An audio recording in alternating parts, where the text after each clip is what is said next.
श्री वृंदावन चंद्र भगवान की जय। अतः 12वां अध्याय।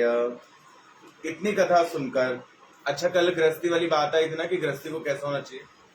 आपको पता है प्रत्येक पति को जो दान देता है ना पुरुष, वो अगर अकेला दान देता है तो उसका दान नहीं लगता, उसकी पत्नी की पूरी सहमति चाहिए। अगर पति कहता है कि क्या मैं ये दान कर दूं, क्या दान करूं, तो उसकी पत्नी की पूरी भागीदारी होनी चाहिए कि हाँ आप अपने गुरुजी को दान दे दो। अगर पत्नी ने कहा नहीं देना और पति ने दान दे दिया तो उसका जो संपूर्ण फल मिलने वाला होगा वो संपूर्ण फल से उसको आधा फल मिलेगा, क्योंकि वो आपके बराबर की हिस्सेदारी, समझ रहे हैं।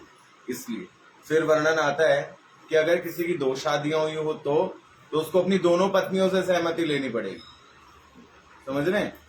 एक नहीं, महाराज दशरथ की कितनी पत्नियां थी? 3, है ना। पर ठाकुर जी की कितनी पत्नियां थी? 16,108, है ना। सबकी बराबर सम्मति होनी चाहिए। अगर सबकी बराबर सम्मति नहीं ली तो फिर आप कितना भी दान पुण्य यज्ञ कर लीजिए, आपको फल मिलेगा, लेकिन कितना? आधा। 100 में से कितना मिलेगा? आधा। और सेम यही बात माताओं पे भी लागू होती है। अगर वो दान करती हैं तो उनको भी बिना पति से पूछे तो फल मिलेगा, परंतु कितना? आधा। संपूर्ण फल पति देव की राजी में राजी होगा, ये है ना। बाकी लोगों की मर्जी, दान तो दान है, जितना किए जाओ उतना कम है। तो आगे वर्णन आया, अतः 12वां अध्याय। इतनी कथा सुन करके राजा पृथु कहने लगे कि हे नारद जी, आपने कार्तिक महात्मा का उत्तम फल कहा, अब कृपा करके तुलसी का महात्मा हमें सुना दीजिए।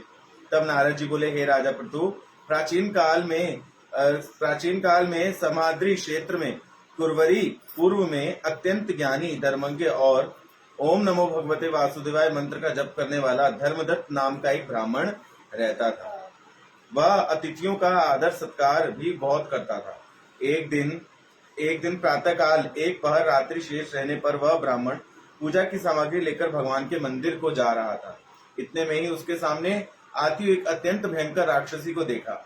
आगे को निकले हुए टेढ़े मेढ़े बड़े बड़े दांत, लाल लाल नेत्र, बिल्कुल नग्न लड़की को देख करके वह थर थर कांपने लग गया और उसके मुख से घुर घुर शब्द निकल रहा था। यानी वो क्या थी? प्रेत राक्षसी थी वो।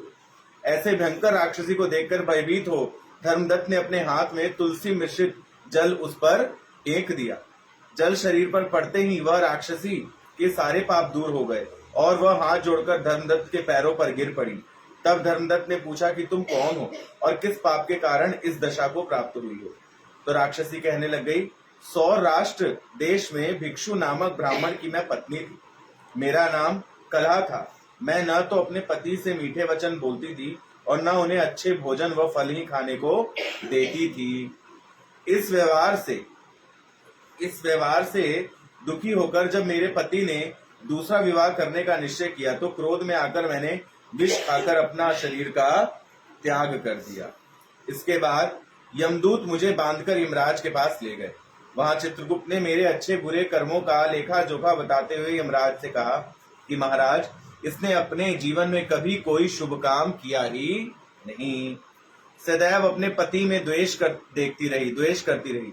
यह सुनकर यमराज ने आज्ञा दी, क्योंकि जिस बर्तन में यह भोजन बनाती थी उसी में खा लेती थी, इसलिए बनाए हुए बर्तन में भोजन नहीं करना चाहिए। कई लोग बैठ जाते कढ़ाई कटोरा लेकर के, इसलिए इसको पहले अपनी संतान को खाने वाली बिल्ली की योनि में भेज दिया जाए। उसके बाद पति से द्वेष करने के कारण इसको विष्ठा खाने वाली शुक्री की योनि में प्रदान कर दिया जाए, यानी सुअर बना दिया जाए। तदंतरन क्योंकि इसने आत्महत्या की है, इसलिए इसे भयंकर प्रेत की पिचाशनी की योनि में भेज दिया जाए। सो महाराज, मैं 500 साल से इसी योनि में भटक रही थी। फिर भूख और प्यास से दुखी होकर मैं एक वैश्या के शरीर में प्रवेश कर गई। कृष्णा और वेगी नदी के संगम पर आई। जैसे ही मैं नदी के तट पर पहुंची, विष्णु के दूतों ने मुझे वैश्या के शरीर से मार मार करके निकाल दिया। इसलिए जैसे हमारे शरीर पे गंगा जल इत्यादि पड़ता है तो भूत प्रेत हमारे शरीर में नहीं रहते। इसलिए कहते हो कंठी बांध लो तो कुछ भी नहीं होगा। मुझे विष्णु दूतों ने मार करके भगा दिया। वहां से मैं घूमती फिरती मैं आ रही थी कि आप मुझे मार्ग में मिल गए। आपने तुलसी मिश्र जल जैसे ही मेरे ऊपर फेंका, उससे मेरे संपूर्ण पाप नष्ट हो गए। अब कृपा करके बताइए कि मेरा उद्धार कैसे होगा। तब धनदत्त ने कहा, तुमको देखकर मुझे अत्यंत दुख हुआ। मैं जानता हूँ कि तीर्थ व्रत दान सत्कर्म प्रेत योनि में नहीं हो सकते। तुम्हारे पाप अधिक तथा पुण्य बहुत कम है, इसलिए मैंने अपने जीवन काल में जितने कार्तिक मास के व्रत किए हैं उसका आधा पुण्य मैं तुम्हें प्रदान कर देता हूँ। इससे तुम्हारी उत्तम गति हो जाएगी। इसके पश्चात ब्राह्मण ने जो ही ओम नमो भगवते वासुदेवाय मंत्र को पढ़ते हुए तुलसी मिश्रित जल को उस राक्षसी के ऊपर डाल करके अभिषिक्त किया, वह प्रेत योनि से मुक्त हो गई।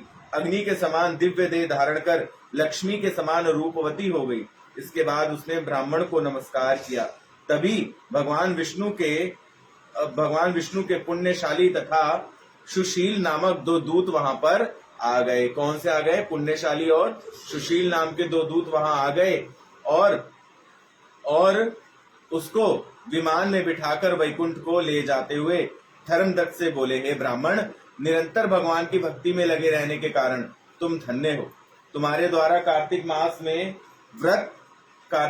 में व्रत और आधा पुण्य दिए जाने के कारण ही इसकी मुक्ति हुई है। इसी कारण हे विप्र, कालांतर में तुम भी राजा के कुल में उत्पन्न होकर अंत में वैकुंठ धाम को प्राप्त करोगे। इति 12वां अध्याय संपूर्णम। श्रीमन्नारायण।